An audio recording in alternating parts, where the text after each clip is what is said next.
Donc à l'heure actuelle, il existe toujours une possibilité de risque d'explosion. Ah oui, tout à fait. Clairement.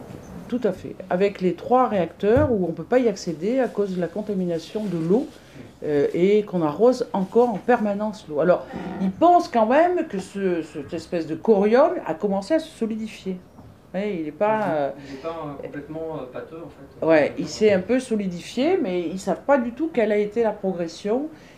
Alors, ils ont des indices que la cuve a été vraiment est passée à travers parce qu'on retrouve du plutonium.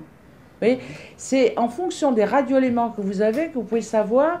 Parce que si c'était que du césium, que de l'iode, c'était que la vapeur radioactive, vous voyez, qui s'échappait. À partir du moment où vous trouvez du plutonium, ça veut dire qu'il y a l'eau qui s'imprègne de plutonium au niveau du corium et qui sort ailleurs. Le fait de mettre de l'azote, ça permet de solidifier ce magma? Non, ça permet d'empêcher l'explosion de l'hydrogène. Ça permet d'empêcher, voilà, parce que le contact du magma avec l'eau, ça vous dissocie l'eau et ça vous fabrique une bulle d'hydrogène. Cette bulle d'hydrogène, c'est en contact avec l'oxygène, elle explose. Ce qui a été le premier cas d'explosion, vous savez, où ça avait fait sauter le haut du réacteur. Bon.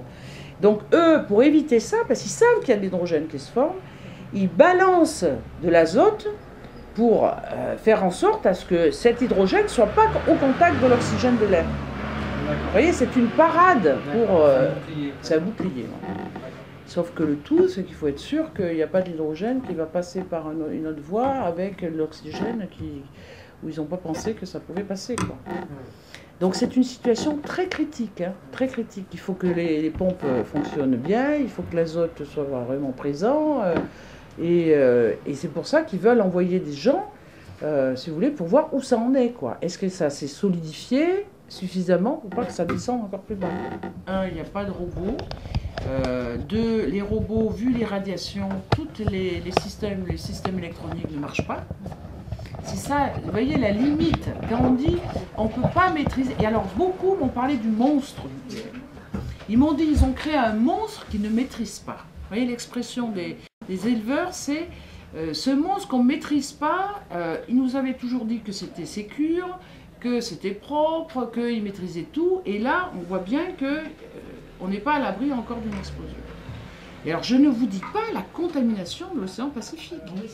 Parce que toute cette eau qu'on a balancée, l'eau de mer, tout ça, au début, tout partait dans l'océan Pacifique.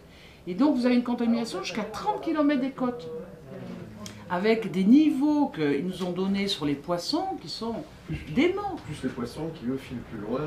Oui, et même ils ont tué une baleine qui était complètement contaminée. Donc ça veut dire que le plancton est contaminé. Donc là, il va y avoir des contaminations au niveau des poissons qui ne restent pas sur place, quoi.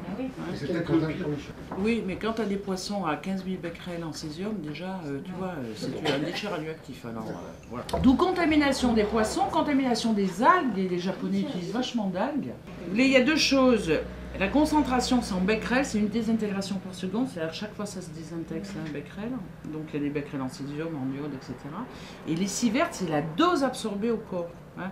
Donc ça intègre, si vous voulez, l'ensemble des becquerels de césium. Et quand vous avez tant de sieverts ou de millisieverts, si vous voulez, après je vous expliquerai les doses que j'ai pu prendre, hein, c'est au corps entier. Et là, c'est au corps entier, si vous prenez plus d'un sievert ou de 2 sieverts par heure, vous êtes...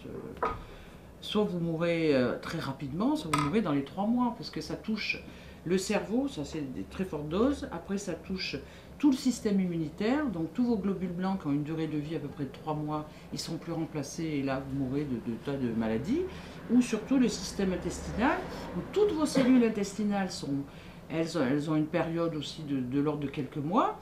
Toutes ces cellules sont mortes et votre intestin ne peut plus absorber. C'est-à-dire qu'après, vous perdez du sang, vous ne pouvez plus rien absorber, vous mourrez. C'est le syndrome intestinal. Et ça, c'est aux fortes doses.